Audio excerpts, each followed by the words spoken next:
I would say very serious. We know that Mikel Arteta is looking to strengthen down that left-hand side. We were talking earlier in the window about potentially some interest in Real Madrid star Rodrigo. We know that Arsenal have a list of targets, and we also understand that Eberechi Eze is one of those players that they are very much interested in at the moment. There's been no formal club-to-club contacts at this stage, but with 2 years left on his current Crystal Palace deal and a rumoured release clause, which we understand to be around £60 million with £8 million in add-ons, that makes a player of his calibre, quality, experience, know-how, particularly down that left-hand side. You've seen it in performances for England as well, of interest for a side like Arsenal. We also know that Tottenham are also interested in Eze as well. Imagine that, two of the North London sides going toe-to-toe for someone of his quality.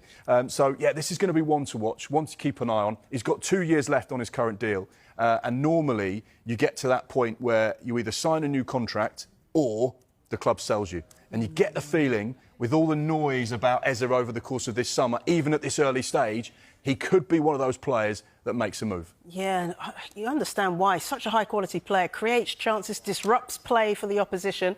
But, James, why is that left wing position such an issue, or such a point of Mikel Arteta trying to replace what he's got at the moment? Is it that bad? Is he in that bad of a position? Arsenal are constantly trying to strive to improve in every single area of the pitch. And when you look at what they've been getting on the left-hand side of the pitch, you can understand why they'd look to strengthen there. I think when you look at Arsenal from an attacking perspective, they were down 22 goals last season on the previous campaign, just 69 goals in total across the 38 Premier League matches. I think when you look at that left side in particular, and you look at Gabriel Martinelli in particular, I think it's fair to say they're not getting what they could be on that left-hand side of the pitch. When you look at that 22-23 season where Arsenal came very close to winning the Premier League title, you had Martinelli scoring 15 goals, you had goals from Ødegaard and Saka as well, which got Arsenal so close to winning the Premier League title. But when you look at the last 2 seasons, Martinelli has scored 14 goals across 2 seasons, less than he did in the previous